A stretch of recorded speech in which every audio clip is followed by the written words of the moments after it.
திருச்சிற்றம்பலம். அனைவருக்கும் என் அன்பான வணக்கம். சாந்தம் கமல் மருகின்ற சண்பை ஞான சம்பந்தன் ஆந்தன் படையனூர் ஆலங்காட்டு எம்மடிகளை வேந்தன் அருளாலே விரித்த பாடல் இவை வல்லார் சேர்ந்த இடமெல்லாம் தீர்த்தமாகச் சேர்வரே. திருச்சிற்றம்பலம். தொல்லை வினை வந்து சூழாமுன் தாழாமே ஒல்லை வணங்கி உமையொன்னும் வெள்ளியலோர் கூற்றானை கூற்றுவன் காய்ந்தானை வாய்திலங்கு நீற்றானை நெஞ்சே நினை. காரைக்கால் அம்மையாருடைய 14ஆம் திருமுறையில் 11ஆம் திருமுறையில் காரைக்கால் அம்மையாருடைய பாடல் வரிகள். தொல்லை வினை வந்து சூழாமுன் தாழாமே ஒல்லை வணங்கி உமையொன்னும் வெள்ளியலோர் கூற்றானை கூற்றுவன் காய்ந்தானை வாய்திலங்கு நீற்றானை நெஞ்சே நினை.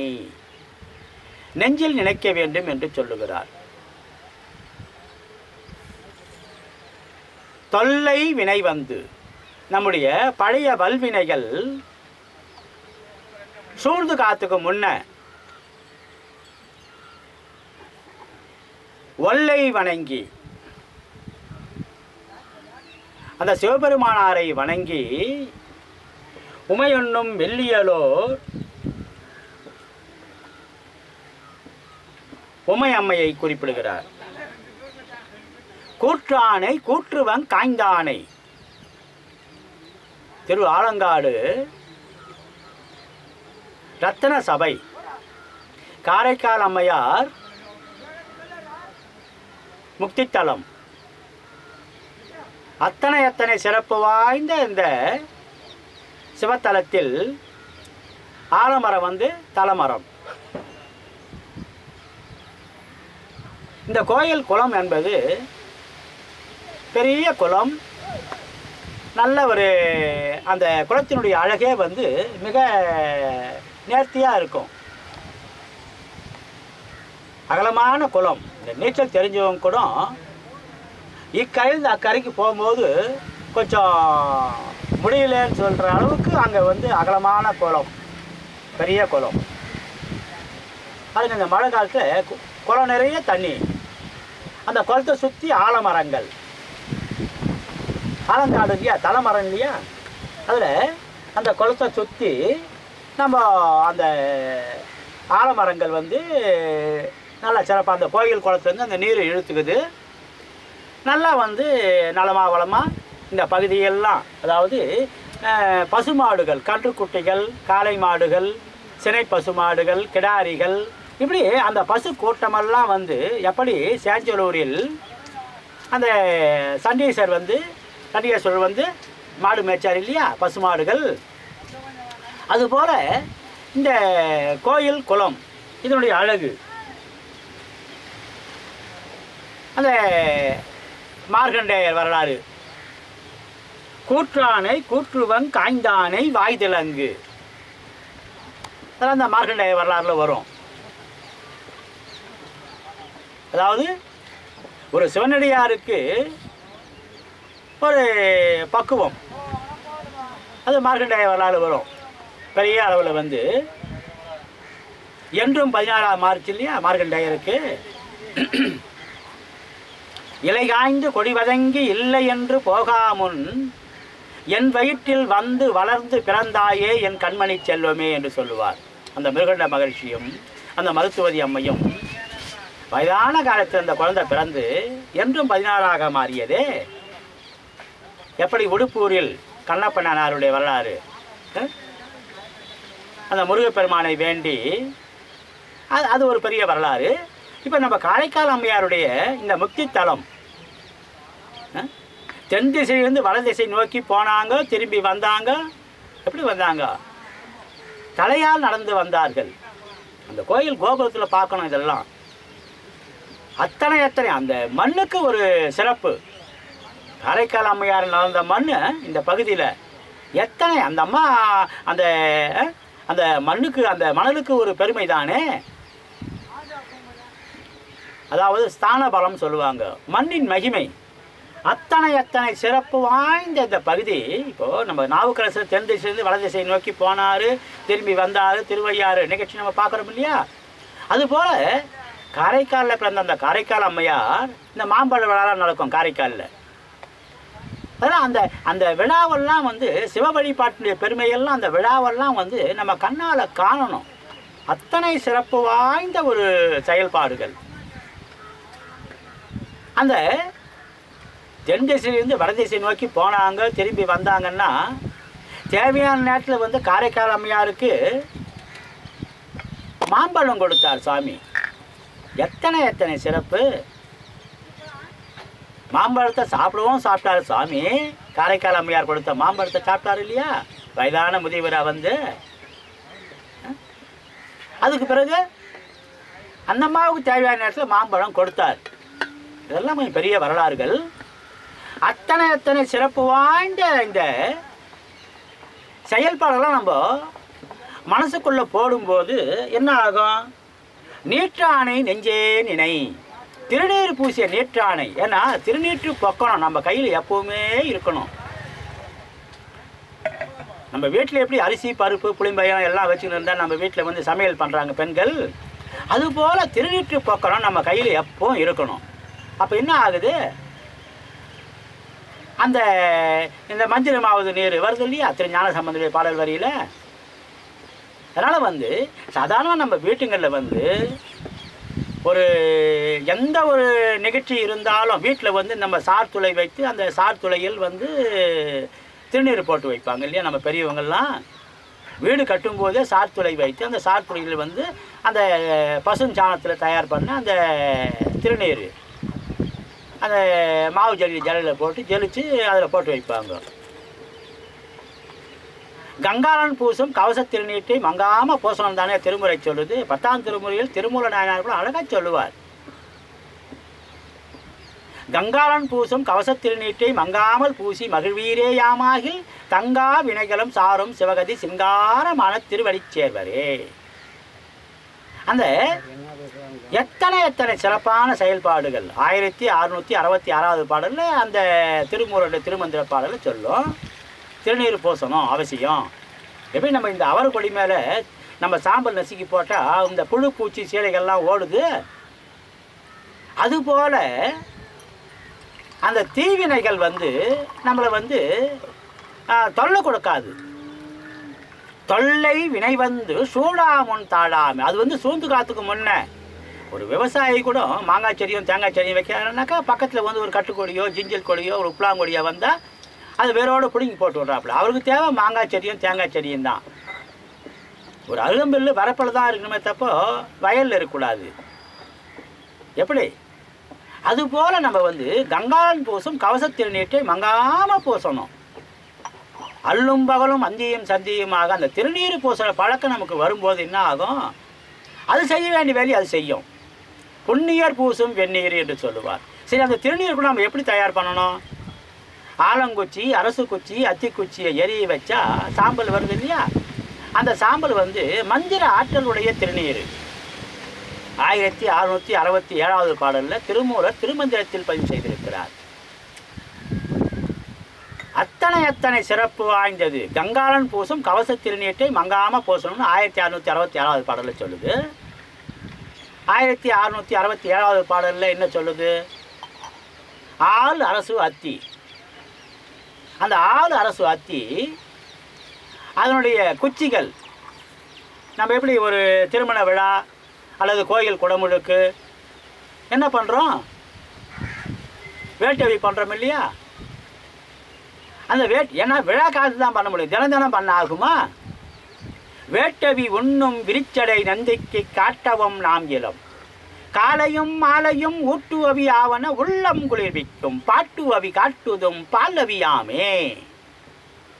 பால் அவி என்று சொல்லுகிறார். குழந்தைக்கு பால் சோறு ஓட்டின மாதிரி மோர் சோறு ஓட்டின மாதிரி சுவாமிக்கு குளிர்ச்சியாக இருக்குமா திருமுறை பாட்டு பாடணும். இப்போ காரைக்கால் அம்மையாருடைய பாடல் வரிகள்லாம் பாடலாம் தானே, பாடலாம். தினம் தினம் அல்லும் பகலும் அந்தியும் சந்தியுமாக நம்ம அந்த திருமுறை பாட்டு தான் நமக்கு வந்து முதல். நம்ம திருவாசகத்திலே வரும், என் வாழ் முதலே. நம்முடைய வாழ்க்கைக்கு எது முதல்? திருமுறை தான் முதல். சரி, இந்த திருமுறை முதல் என்று சொன்னால் அதை நம்ம வந்து கெட்டியாக பிடிக்கணும் இல்லையா? கெட்டியாக பிடிக்கணும். ஒரு குரங்கு கூட தன்னுடைய குட்டியை கெட்டியாக பிடிக்கல, குரங்கு குட்டி கெட்டியாக பிடிக்குது. தாய் குரங்கு கெட்டியாக பிடிக்குது. அது கிளையாக தாவி போகுது. எது? அந்த தாய் குரங்கு. இந்த மரத்துலேருந்து அந்த மரத்துக்கு, இந்த கிளையிலேருந்து அந்த கிளைக்கு. அதுவும் பாருங்க, அந்த குரங்குக்கு தெரியுது என்ன, புளிய மரத்தில் வந்து ஒரு விரலு கிழமாக்கிற புளியங்கலையை பிடிச்சிக்கணும் ஊஞ்சல் ஆடுது. முருங்கைக்கலையில் இல்லை. அதுக்கு தெரியுது முருங்கைக்கலை வந்து அந்த அளவுக்கு வலிமை இல்லாது. முருங்கை மரத்தில் வந்து எல்லாமே வந்து சமூலமும் நல்ல பொருள், சத்துள்ள ஒரு பொருள். அதனுடைய வேர், அதனுடைய இலை, அதனுடைய பூ, அதனுடைய கோந்து, அதனுடைய விதை எல்லாமே வந்து மருத்துவ உலகத்தில் பேசப்படுவது. நல்ல பலனளிக்கக்கூடிய ஒரு சமூலமும் வந்து உதவும். ஆனால் அந்த கொம்புக்கு வந்து அந்த வலிமை, புளியங்கொம்பில் இருக்கிற வலிமை வந்து அதுக்கு இருக்காது இல்லையா? அந்த குரங்கு என்ன பண்ணும், முருங்கை மரத்தில் ஏறி தன்னுடைய குட்டிகளுக்கு பயிற்சி கொடுப்பது இல்லை. அதுக்கு தெரியுது எதை எப்படி செய்யணும்னு சொல்லி. நம்மளும் தெரிஞ்சுக்கணும் தானே. ஒரு சில நல்ல செயல்பாடு என்பது அத்தனை சிறப்பான ஒரு செயல்பாடெல்லாம் நம்ம வந்து உள்வாங்கணும். இந்த உள்வாங்கும்போது தான் நமக்கு வந்து அந்த படிநிலைகள் வந்து மேலும் மேலும் மேலும் அந்த உயர்வதற்கு அது வாய்ப்பாக அமையும். எப்படி?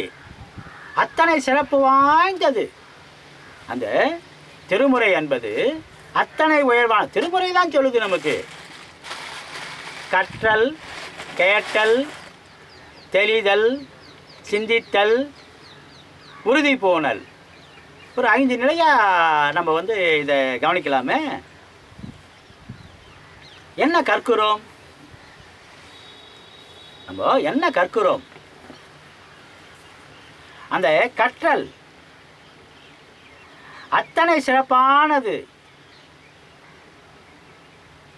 திருமந்திர பாடலில் 724வது பாடலில், உடம்பார் அழியில் உயிரார் அழிவர், திறம்பட மெஞ்ஞானம் சேரவும் மாட்டார், உடம்பை வளர்த்தேன் உயிர் வளர்த்தேனே, உடம்பை வளர்த்தேன் உயிர் வளர்த்தேன். அதாவது உடம்பை வளர்க்கும் உபாயம் அறிந்தே உடம்பை வளர்த்தேன் உயிர் வளர்த்தேனே என்று சொல்லுவார். யாரு? திருமூலர் திருமந்திரத்தில். என்ன கற்றல்? நம்ம கற்க வேண்டும். ஏன்னா ஒரு குழந்தை வந்து 5 வயது ஆச்சுன்னா அந்த 5 வயது குழந்தைக்கு வந்து குருகுல வாசம், அதாவது ஆசிரியர் நம்ம வந்து பாடம் நடத்துகிறார் இல்லையா குழந்தைக்கு.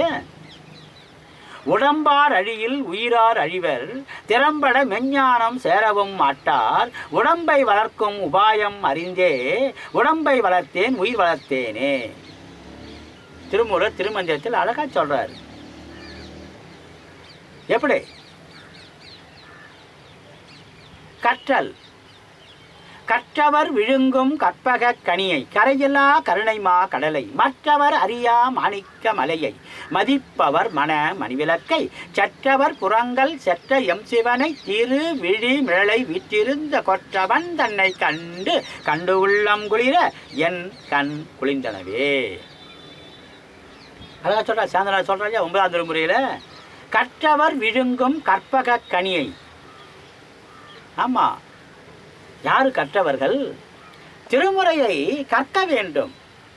ஆரம்ப வகுப்பு, உயர்கல்வி, இளங்கலை பட்டப்படிப்பு, முதுகலை பட்டப்படிப்பு, முனைவர் பட்டம் எல்லாம் படிப்பு இருக்குது. ஆனால் திருமுறை கல்வி இருந்தால் தான் அந்த கல்விக்கு ஒரு பெருமை. நம்ம படித்த படிப்புக்கு எது பெருமை? திருமுறை கல்வி இருந்தால் அதுக்கு ஒரு பக்குவம் கிடைக்குது. பிறப்புடையர் கற்றோர் பெரும் செல்வர் மற்றும் சிறப்புடையவர் ஆனாலும் சிச்சி, இறப்பில் கடியார் நறுஞ்சோலை காலத்தி ஆழ்வார் அடியாரை பேணாதவர். அழகா சொல்றாரு இல்லையா? நக்கீரதேவ நாயனார் உயர்ந்த குலத்தில் பிறந்தாலும், நல்ல கல்வி கற்றிருந்தாலும், நல்ல செல்வம் இருந்தாலும், ஆமாம் செல்வம் கூட பாருங்க, எது நல்ல செல்வம்? அந்த கொடுக்கும் குணம் இருந்து அந்த செல்வத்தை வந்து செல்வம் என்னும் அல்லலில் பிழைத்தும் என்று சொல்லுவார் திருவாசகத்தில். செல்வம் வந்து நமக்கு அல்லலை கொடுக்கக்கூடாது. எப்படி? செல்வம் அல்லலை கொடுக்கக்கூடாது. செல்வம் என்னும் அல்லலில் பிழைத்தும். நமக்கு ஒரு வருமானம் வருதுன்னாக்கா அந்த வருமானத்திலேருந்து ஒரு சிவபுண்ணியத்துக்கு நம்ம எவ்வளோ செலவு பண்ணுறோம் அதையும் சிந்திக்கணும். காலம் காலம் காலமாக எத்தனை அழகு! சாந்தம் கமல் மருகின்ற சண்பை ஞான சம்பந்தன் ஆந்தன் பழையனூர் ஆலங்காட்டி எம்மடிகளை வேந்தன் அருளாலே விரித்த பாடல் இவை வல்லார் சேர்ந்த இடமெல்லாம் தீர்த்தமாகச் சேர்வரே. திரு ஞானசம்பந்தனுடைய பாடல் வரி வருது இல்லையா? சீர்காழியில் பிறந்த ஞானசம்பந்த குழந்தை இந்த திரு ஆலங்காடு வந்து இந்த பாடலை பாடுதுன்னா குழந்தை சாந்தம் கமல் மருகின்ற சண்பை ஞான சம்பந்தன் ஆந்தன் பழையனூர் ஆலங்காட்டி எம்மடிகளை வேந்தன் அருளாலே விரித்த பாடல் இவை வல்லார் சேர்ந்த இடமெல்லாம் தீர்த்தமாகச் சேர்வரே. தீர்த்தம் என்றால் எது? புனிதமான இடங்களாக மாறுகின்றன. திருமுறை சொல்லுது. எது புனிதமான இடங்கள்? எத்தனை எத்தனை ஆண்டோர்கள் சான்றோர்கள் அருளாளர்கள் பல பல பெண்பால் புலவர்கள் வாழ்ந்த நாடு, வாழ்ந்து கொண்டிருக்கின்ற நாடு, இனிமேலும் வாழப்போகிற நாடு. அதனால் வந்து இந்த உடம்பையும் நம்ம கொஞ்சம் நல்லா கவனிச்சுக்கணும். அதான் திருமூலர் சொல்கிறார், உடம்பார் அழியில் உயிரார் அழிவர். ஆமாம், இந்த உடம்பு சரியாக கவனிச்சுக்கலன்னாக்கா இந்த உடம்புலேருந்து ஊன் உயிர் பிரியுது. எப்படி பிரியுது? அடப்பண்ணி வைத்தார் அடிசிலை உண்டார் மடக்கொடியாலோடு மந்தனம் கொண்டார் இடப்பக்கமே இறை நொந்தது என்றார் கிடக்கப்படுத்தார் கிடந்தொழிந்தாரே. திருமூலர் சொல்றாரு இல்லையா திருமந்திரத்தில்? இந்த பாடல் இருக்கிற பொருளெல்லாம் நம்ம நல்லா உள்வாங்கணும். அடப்பண்ணி வைத்தார் அடிசிலை உண்டார் மடக்கொடியாலோடு மந்தனம் கொண்டார் இடப்பக்கமே இறை நொந்தது என்றார் கிடக்கப்படுத்தார் கிடந்தொழிந்தாரே. அப்பா அம்மா வச்ச பெயரே போச்சு. இடப்பக்கம் இருதயம் உள்ளது என்று திருமூலர் பதிவு செய்திருக்கிறார் அவர் வாழ்ந்த காலத்திலேயே. இடப்பக்கமே நம்ம சொல்கிறோம் இல்லையா? மார்வழி வருதுன்னு சொல்கிறோம் இல்லையா? என்ன அழகு திருமுறையில்! அதனால் வந்து நம்ம ஊன் உடம்பை வந்து மிகச்சரியாக கவனிச்சுக்கணும். திருமூலர் சொல்கிறார் 724வது பாடலில், உடம்பார் அழியில் உயிரார் அழிவர் திறம்பட மெஞ்ஞானம் சேரவும் மாட்டார். ஆமாம், ஒரே நல்ல செயல்பாடு அப்படின்னு சொன்னாக்கா எது நல்ல செயல்பாடு? அல்லும் பகலுமாய் நின்றார் தாமே அந்தியும் சந்தியும் ஆனார் தாமே சொல்லும் பொருளெல்லாம் ஆனார் தாமே சாத்திரமும் தோத்திரமும் ஆனார் தாமே பல்லுரைக்கும் பாவெல்லாம் ஆனார் தாமே பழன பதியா உடையார் தாமே செல்லும் நெறிகாட்ட வல்லார் தாமே திருவாலங்காடுரையும் செல்வர் தாமே. நாவுக்கரசு தேவாரத்தில் செல்லும் நெறிகாட்ட வல்லார் தாமே. நாம் செல்லும் பாதை மிகச்சரியாக இருக்கணும் இல்லையா? மிகச்சரியாக இருக்கணும். அப்போதான் இலக்கை போய் சென்றடைய முடியும். அல்லும் பகலுமாய் அந்தியும் சந்தியுமாய். என்ன அழகா சொல்றாரு பாரு. அல்லும் பகலுமாய் நின்றார் தாமே அந்தியும் சந்தியும் ஆனார் தாமே பகலும் அல்லாத இரவும் அல்லாத காலை மாலை பொழுது. பாருங்க, மேக கூட்டமாக இருக்குது. இப்போ உச்சி நேரம்னா உச்சி நேரத்துக்கு உண்டான வெயில் இருக்கும் இல்லையா? இப்போ வந்து மேகக்கூட்டமாக இருக்குது. ஏன்னா இது வந்து கார்த்திகை மூசார், அதாவது கார்த்திகை ஐப்பசி போய் கார்த்திகை வந்ததுன்னா இப்போ தேபத்தும் போது எப்படி அந்த மேகக்கூட்டம் கார்த்திகை ஐப்பசி இதெல்லாம் வந்து அந்த மழை காலம் இல்லையா? அல்லும் பகலுமாய் நின்றார் தாமே அந்தியும் சந்தியும் ஆனார் தாமே சொல்லும் பொருளெல்லாம் ஆனார் தாமே. ஆமாம், நம்ம சொல்லுவது அதில் பொருள் எல்லாமே திருமுறை தானே. சொல்லும் பொருளெல்லாம் ஆனார்தாமே சாத்திரமும் தோத்திரமும் ஆனார்தாமே பல்லுரைக்கும் பாவெல்லாம் ஆனார்தாமே பழன பதியா உடையார்தாமே செல்லும் நெறிகாட்ட வல்லார்தாமே. நாம் செல்லுவதற்குண்டான நெறி நன்னெறி, அந்த நன்னெறி வந்தாதானே செல்லும் நெறிகாட்ட வல்லார்தாமே திருவாலங்காடுரையும் செல்வர்தாமே. எங்கள் வீட்டு தோட்டத்தில் 2 தேங்காய் மரம் இருக்குது, மாங்காய் மரம் இருக்குதுன்னு சொல்கிறோம். ஆனால் எங்கள் வீட்டில் 4 மருமக வாழ்ந்துங்கிறான்னு சொல்கிறோமே. அதான் வாழ்வாங்கு வாழுவது. எத்தனை எத்தனை சிறப்பு! அதனால் வந்து அதெல்லாம் இருக்குது. ஆனால் நம்ம வீட்டில் மருமகம் அந்த சந்ததிகள் சொல்லணும் இல்லையா, செல்லும் நெறிகாட்ட வல்லார்தாமே, வல்லவனா வாழணும், வாழ்வாங்கு வாழணும். எப்படி வாழணும்? கெட்டிக்காரன் சந்தைக்கு போனால் வாங்கவும் மாட்டான், விற்கவும் மாட்டான். 1 ரூபா பொருளை 9 ரூபா சொல்லுவான், விற்கிறதுக்கு போனால் 9 ரூபா பொருளை 1 ரூபாய்க்கு கேட்பான். இவனால் வாங்கவும் ஆகாது, விற்கவும் ஆகாது. அது கெட்டிக்காரன். ஆனால் வல்லவனா வாழ்வாங்கு வாழ முடியும் தானே. எத்தனை எத்தனை ஆண்டோர்கள் சான்றோர்கள் நம்முடைய முன்னோர்கள் வாழ்ந்த வாழ்வை நம்ம நினச்சி பார்க்கணும் தானே. அந்த பணிவு எங்கேருந்து வந்தது? திருமுறையில் பணிவு எங்கேருந்து வந்தது? முத்தா முக்தி தரவல்ல முகில் மென் முளையால் உமைபங்கா சித்தா சித்தி திறங்காட்டும் சிவனே தேவர் சிங்கமே பத்தா பத்தர் பலர் போற்றும் பரமா பணியனூர் மேய அத்தா ஆலங்காடா உன் அடியாருக்கு அடியேன் ஆவேனே. நம்ம 7ஆம் திருமுறையாசிரியர் சுந்தரமூர்த்தி நாயனாருடைய பாடல் வரிகள் நல்லா இதெல்லாம் நல்லா கவனிக்கணும். முத்தா முக்தி தரவல்ல, நம்ம சிவபெருமானுக்கு முக்தி கடவுள். 1000 திருநாமங்களில் முக்தி கடவுள் என்று ஒரு பெயர். நம்மிடத்தில் உள்ள ஆங்காரத்தையும் பிச்சையாக இடும்போது அதை அழிக்கக்கூடியவர். ஆமாம், தான் என்ற ஆங்காரம் இருந்தால் அது நம்மளால் அழிக்க ஆகலையே. நம்ம உடம்புல எப்படி அழுக்கு வந்து சேருது, புற அழுக்கு, அதுபோல் தான் என்ற கர்வமும் ஆங்காரமும் வந்து ஒட்டிக்குதே. ஒரு வறுமையில் இருந்து ஒரு ஒரு வசதி வருதுன்னா அது சுவாமியுடைய திருவருள். சரி, வசதி வருது, அப்போ அந்த பைசை நினச்சி பார்க்கணுமா வேண்டாமா? பைசை நினச்சி பார்க்கணும் இல்லையா? அப்போ தான், ஏன்னா சிறு துளி பெருவள்ளம், சிறிய சிறிய அளவில் அந்த உழைப்பு, பெரிய அளவில் உழைப்பு. சரி, அந்த உழைப்புக்கு ஏற்ற பிட்டு நேர்பட மண் சுமந்தா நம்ம சாமி. வேலையா கூலியான்னா முதல்ல வேலை செய்யணும், வேலை செஞ்சால் கூலி தானாக கிடைக்குது. அப்போ என்ன ஆகுது? முதல்ல வேலை செய்கிறப்ப கொஞ்சம் வேலை அதிகமாக இருக்கும், கூலி குறைவாக கிடைக்கும், ஊதியம். கொஞ்சம் காலம் ஆச்சுனாக்கா வேலைக்கு ஏற்ற ஊதியம் கிடைக்கும். அதுக்கு பிறகு அந்த அனுபவம், அப்போ என்ன ஆகுது? வேலை குறைவாக இருக்கும், பலன் அதிகமாக கிடைக்கும். ஒரு மாங்காய் செடியும் தேங்காய் செடியும் வைக்கிறப்ப வந்து நட்டப்பே பலன் கொடுக்குதா? இல்லையே. அது ஒரு 5 வருடம் 10 வருடம் கழிச்சு பலன் கொடுக்க ஆரம்பிக்குது. அதுக்கு பிறகு உழைப்பு குறைஞ்சி போகுது.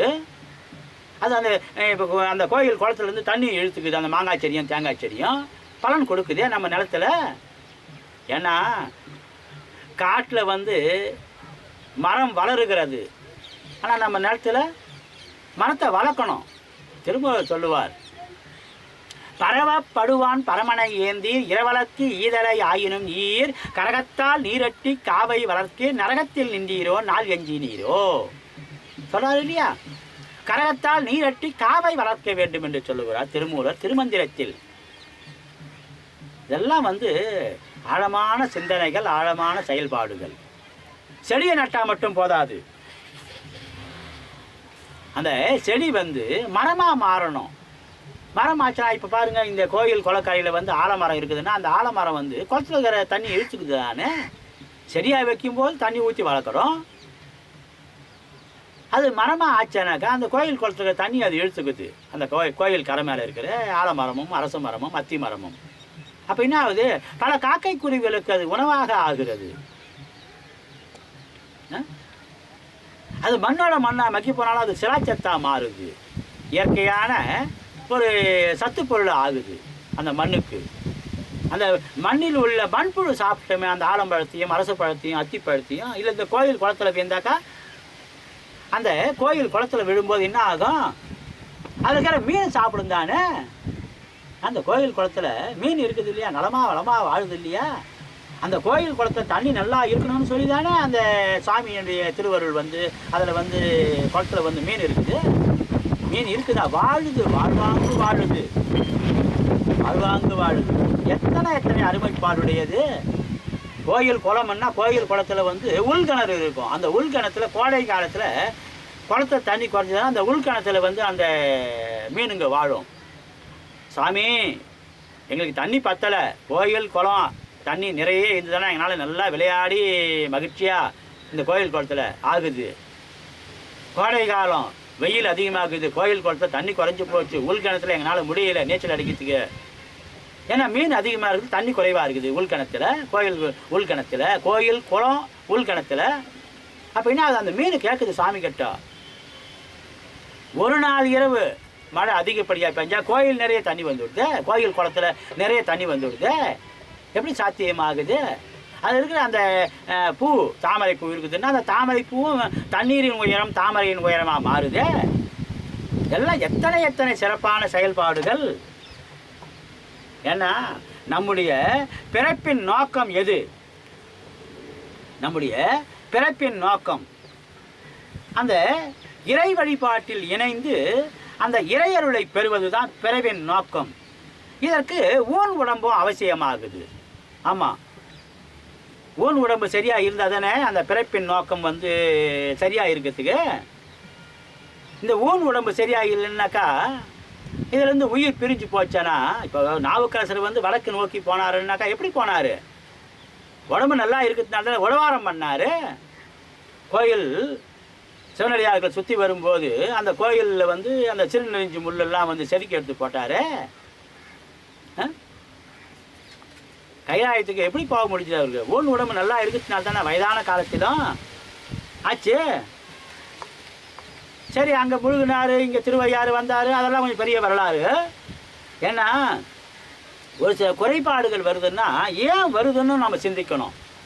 திரு ஞானசம்பந்தருடைய பாடல் வரி வரும் பெரிய புராணத்தில். மண்ணின் மிசை வான் பொய்த்து நதிகள் தப்பி மண் உயிர்கள் கண் சாம்பி உணவு மாறி விண்ணவர்க்கும் சிறப்பில் வரும் பூசை ஆற்றா மிக்க பெரும் பசி உலகில் விரவக்கொண்டு பண்ணமரும் மொழி உமையால் முளையன் ஞான பாலரா வயருடன் அரசும் பார்மேல் கண்ணுதலான் திருநீற்று சார்பினோர்க்கும் கவலை உருமோ என கருத்தில் கொண்டார். சேக்கிழார் பெருமான் திரு ஞானசம்பந்தர் புராணத்தில் 12ஆம் திருமுறையில் பதிவு செய்திருக்கிறார். கொஞ்சம் பெரிய பாடல். மண்ணின் மிசை வான் பொய்த்து நதிகள் தப்பி மண் உயிர்கள் கண் சாம்பி உணவு மாறி விண்ணவர்க்கும் சிறப்பில் வரும் பூசை ஆற்றா மிக்க பெரும் பசி உலகில் விரவக்கொண்டு பண்ணமரும் மொழி உமையால் முளையின் ஞான பாலரா வயருடன் அரசும் பார்மேல் கண்ணுதலான் திருநீற்று சார்பினோர்க்கும் கவலை உருமோ என கருத்தில் கொண்டார். எத்தனை எத்தனை பொருள் பேசலாம் இதுல. மழை இல்லைன்னாக்கா குறைபாடு வரும்னு சொல்லுது திருமுறை. அப்படின்னா மழை வேண்டி பதிகமெல்லாம் இருக்குது இல்லையா திருமுறையில. மழை நல்லா பெஞ்சாக்கா ஆற்றுல தண்ணி போகுது, ஆற்றுல தண்ணி போச்சுன்னா நீர்நிலைகள் நல்லா இருக்குது, ஏரி நிறைய தண்ணி இருந்தால் ஏரிக்கறிங்க பயிர் பண்ண முடியுது, இந்த உலக உயிர்கள் நலமாய் வளமாய் பசி இல்லாமல் சாப்பிட முடியுது. வளமாக அந்த வாழணும் இல்லையா உலக உயிர்கள். ஆமாம், வளமாக வாழணும் இல்லையா. அத்தனை அத்தனை சிறப்பு. பொன்னலம் கழனி புதுவிரை மருவி பொறி வரி வண்டி இசைபாட அன்னலம் கமல தவிசின் மேல் உறங்கும் அளவன் உறவிட செந்நெல்லம் கழனி சேர் திருமுல்லை வாயிலாய் திருப்புகழ் விருப்பால் பன்னர தமிழால் பாடுவோர்களாய் பாசுபதா பரஞ்சுடரே. நம்ம வடதிருமுல்லை வாயிலில் சுந்தரனுடைய திருப்பாட்டில் பல நலங்களை கொடுக்கக்கூடிய இன்தமிழால் பாடுவோருக்கு, பாடுறவங்க மட்டும் இல்லை செவியில் கேட்குறாங்களே அவங்களுக்கு கூட. இன்னைக்கு பாருங்க எத்தனை எத்தனை விஞ்ஞான வளர்ச்சி. காணொலியில் வலை ஒளியில் உலகம் முழுமைக்கும் போகுது. எப்படி இதெல்லாம் நம்ம பெருமையாக நினைக்கணும் தானே. எத்தனை எத்தனை சிறப்பான செயல்பாடெல்லாம் ஏன்னா உள்ளம் பெருங்கோயில் ஊன் உடம்பு ஆலயம் வள்ளல் பிரானார்க்கு வாய் கோபுர வாசல் தெல்ல தெளிந்தார்க்கு ஜீவன் சிவலிங்கம் திரும்ப சொல்றாரு இல்லையா. உள்ளம் பெருங்கோயில், இந்த ஊன் உடம்பு ஆலயம் என்று சொல்லுகிறார். நம்ம எப்படி அதை பார்த்துக்கணும்? ஆலயம் சொல்லும் போது நம்ம கோயில் எப்படி சுத்தமாக வச்சுங்கிறோம். அப்படியே இந்த ஊன் உடம்பு ஆலயம் என்று ஆலயம் என்றால் கோயில். உள்ளம் பெருங்கோயில் ஊன் உடம்பு ஆலயம் வள்ளல் பிரானார்க்கு வாய் கோபுர வாசல் தெல்ல தெளிந்தார்க்கு ஜீவன் சிவலிங்கம் கள்ள புலனைந்தும் காளா மணி விளக்கே. எத்தனை எத்தனை திருப்பாட்டுகள் திருமுறையில். ஏன்னா சுவர் இருந்தால் தான் சித்திரம் எழுத முடியும். இந்த ஊன் உடம்பையே நல்லா கவனிச்சுக்கணும். ஒரு சுவர் இருந்தால் தானே குழந்தைங்களுக்கு பாடம் நடத்த முடியுது. ஆசிரியர் வந்து அந்த கரும்பலகையில் எழுதுகிறாரு ஆரம்ப வகுப்பு குழந்தைங்களுக்கு. அப்படி எழுதும்போது இந்த குழந்தைங்க பார்க்குது, அதை வந்து அந்த கல்வியை பயிலுகிறார்கள். சுவர் இருந்தால் தான் சித்திரம் எழுத முடியுது. இந்த உடம்புக்கு உயிர் அவசியம். இந்த உயிருக்கு உடம்பும் அவசியமாகுது இல்லையா? ஒன்றுக்கு ஒன்று. அதாவது இப்போ நம்ம நட்பு வட்டம் சொல்லலாம் இல்லையா? இந்த ஓன் உடம்புக்கு உயிர் தேவை, உயிருக்கு ஓன் உடம்பு தேவை.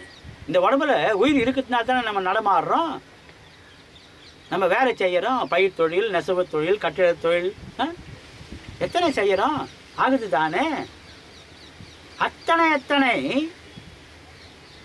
மதிமலி புரிசை மாடக்கூடல் அழகாக சொல்லுவார். அந்த நட்பு வட்டத்தெல்லாம் சொல்லுவார். பானபத்திரனையும் சேரமான் பெருமானையும் இணைக்கிறாரு. அத்தனை சிறப்பு வாய்ந்த ஒரு செயல்பாடு இந்த ஊன் உடம்புல இருக்கும்போது அந்த சுவர் இருந்தால் தான் சித்திரம் எழுத முடியுது. ஏன்னா நம்முடைய செயல்பாடுகள் நம்ம உற்று நோக்கும்போது இந்த ஊன் உடம்பு மிகச்சரியாக இருக்கணும்னா கூட அதுக்கு தேவையான நேரத்தில் நம்ம வந்து சாப்பிடணும் இல்லையா? நம்ம அவைப்பாட்டு சொல்லுவாங்க, 2 நாள் உணவை ஒன்றா சாப்பிடுன்னா சாப்பிட முடியல, ஒரு வேளை கம்முன்னு இருந்தா இருக்க மாட்டேன்றிய அந்த வயிறு சொல்கிறாரு இல்லையா அவைப்பாட்டி. அதுபோல் இந்த ஊன் உடம்பை வந்து கொஞ்ச நேரம் பசி எடுத்தா கை காலெலாம் உதறது. அத்தனை அந்த ஊன் உடம்புக்கு அந்த பசிக்கு அந்த உணவு தேவைப்படுது. அதனால தான் பாருங்கள், அப்போல்லாம் நாங்கள்லாம் படிக்கிற காலத்தில், ஆரம்ப வகுப்பு படிக்கிற காலத்தில் ஆசிரியர் வந்து கடிதம் எழுத பழகுவார், பயிற்சி கொடுப்பார். அத்தனை சிறப்பானது.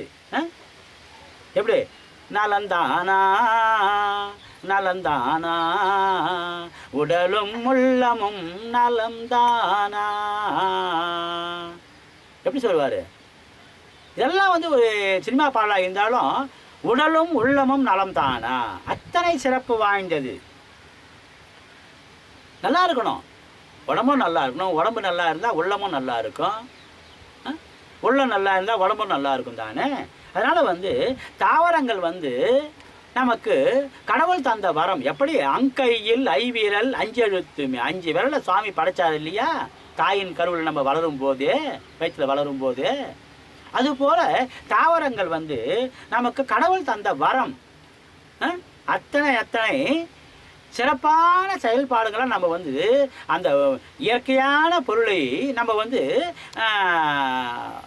நம்ம உணவுக்காக மேற்கொண்டு நம்ம இந்த ஊன் உடம்பையை மிகச்சரியாக கவனிக்கும் போது தான் நமக்கு வந்து அந்த ஊன் உடம்போடு சேர்ந்த உயிரும் அந்த உயிரோடு சேர்ந்த அந்த உடம்பும் நலமா வளமா தன்னுடைய செயல்பாட்டை செய்வதற்கு அது வாய்ப்பாக அமையுது. முத்தா முக்தி தரவல்ல முகிழ் மென் முளையால் உமை பங்கா சித்தா சித்தி திறங்காட்டும் சிவனே தேவச்சிங்கமே பத்தா பத்தர் பலர் போற்றும் பரமா பழையனூர் மேய ஹத்தா ஆலங்காடா உன் அடியாருக்கு அடியேன் ஆவேனே. திருச்சிற்றம்பலம்.